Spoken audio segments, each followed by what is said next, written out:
Today I've brought forth to you my way too early NFL predictions for 2025. Let's get into it.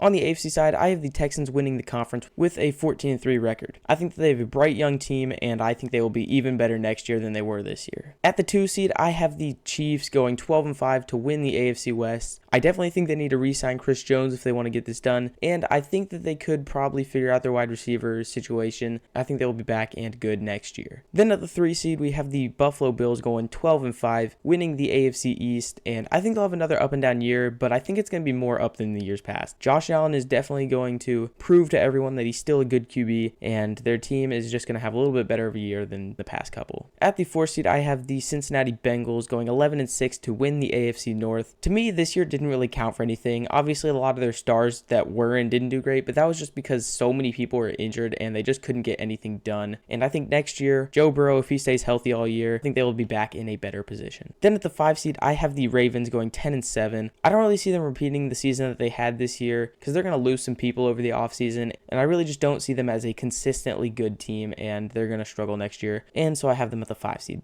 Then at the 6, I have the Colts going 10-7. In the short time that I saw Anthony Richardson play this year, he seemed to be their guy, and he works really well with their high-powered offense, and if they can keep their guys around, I think that they will be a playoff team next year. Then at the last place, I have the Jaguars going 9-8, sneaking into the playoffs. They struggled this year, and a lot of people cast them off, saying that they're not that good anymore. But I think if they can just figure out how to tackle and win a few more of their games, they're going to be back next year. Over to the NFC, this is where I'm going to get a lot of hate. I have the Cowboys at the 1 seed going 12-5 to win the NFC East. The only reason I have them this high is because I think a lot of the good teams in the NFC are going to be going down, while a lot of the other teams are going to be coming back up, and the only team that I see staying consistent to where they are this year is the Cowboys. Following that, I have the Packers also going 12-5, winning the NFC North and clinching the 2 seed. This young team is going to be scary in the coming years, and I think they're going to start that with their 12-5 record this year. They will be a team to look out for. And at the 3 spot, we have the 49ers going 12-5 also to win the NFC West. I think they're going to probably lose some pieces. You can't pay all of the stars that they have on their team. And with the uprising Rams just being a little pest in the back of their mind, they're going to struggle a little bit more this season. I still have them going 12-5, but with how the rest of the division is going, they're just not going to be as high up this season. At the 4 seed, I have the Falcons going 10-7 to win the NFC South, and they just have a lot of potential trades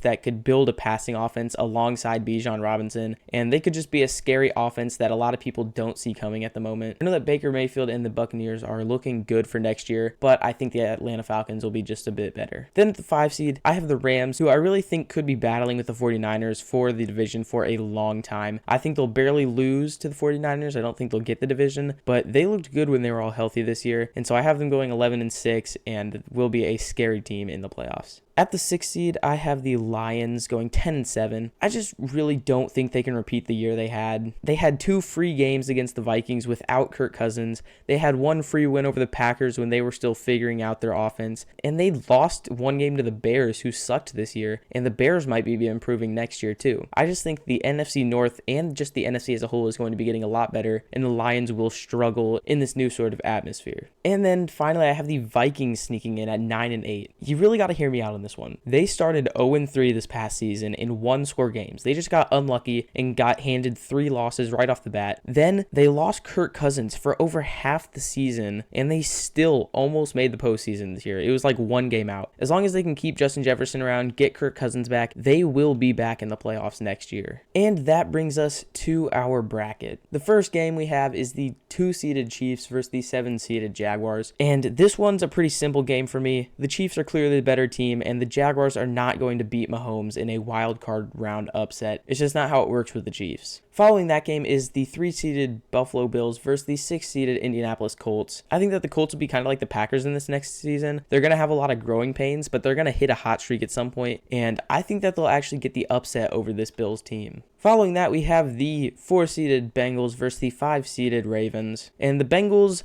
I think if they can stay healthy, they will be back to their playoff self, and I just don't see them losing in the first round of the playoffs, kind of similar to what I said about the Chiefs. Over to the NFC, Our first game is the 2 seed Packers versus the 7 seed Vikings, and them being in the same division will definitely pose a threat because division rivals can always beat one another, but I think that Jordan Love is going to get the job done and move on to the divisional round. Then there's the 3 seed 49ers versus the 6 seed Lions, and unless the Lions can get up by 30 early, I just don't see them standing a chance. They need to fix their late game, and as their coach said following their loss, this might have been their only chance this past season. Next year, I just don't see being the Lions year. And then finally, we have the Falcons versus the Rams, and I said that the Rams are going to be fighting for that division title, and I think they will kind of be like a division leader and could be like the 3 seed if they weren't second in their division. So I think that it'll kind of be like the Cowboys-Buccaneers game a couple years ago when everyone knew that the 5-seeded Cowboys were going to win, even though the Buccaneers were the higher seed. And on to the divisional round, starting with the Texans versus the Colts. Despite the Colts' hot streak, I think the Texans will be able to stand their ground. They'll just be the more dominant team, and they will move on. Then there's the Chiefs versus the Bengals, a classic playoff game. Once again, I just see the Chiefs as the better team. I think the Bengals, no matter how good they do in this next season, they're still going to be coming back from a bad season, and they're not going to have the highest expectations. I think the Chiefs will move on.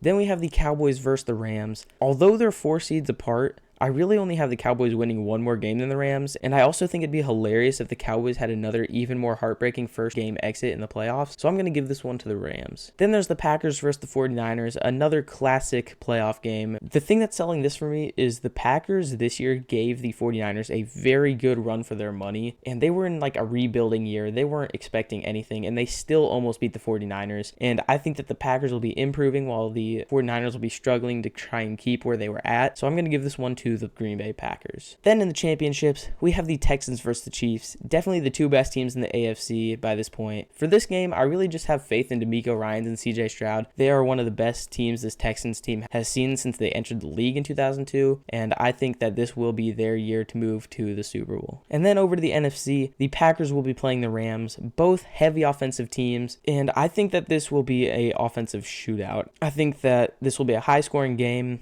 and really for this game, I just think that this is the Packers' fantasy year, and I think that they are going to go to the Super Bowl with Jordan Love. So the Super Bowl between the Texans and the Packers, the battle of the young QBs. CJ Stroud is trying to prove that he was Rookie of the Year for a reason, and he'll be fighting for the Texans' first Super Bowl, while Jordan Love will be trying to prove his place in the line of incredible Packers QBs by bringing home the Lombardi. But in the end, your Super Bowl 59 champions, in an incredible upset victory, are the Green Bay Packers. It is clear that the Packers are out for a Super Bowl this next season. Their kicker did bad in their final game. They got a new one. Their defensive coordinator was doing terrible in the second half of the season. They fired him right after their loss and got a new guy who's going to be running the same defense that the Chiefs and the 49ers were both running this year. And you can just tell that they want this Super Bowl. Jordan Love will be proving his place in the Packers franchise and will be getting himself his first ring. So that is how I predict this 2025 season to go, immediately following the Super Bowl win by the Kansas City Chiefs. If you do disagree, because I'm sure you do, tell me down in the comments below. Give me your guys' predictions, who you think is going to win the Super Bowl, maybe who's even going to win the MVP or Super Bowl MVP. And other than that, if you did like this video, please do subscribe. It'd help me out so much more than you think, and I will see you guys in the next video.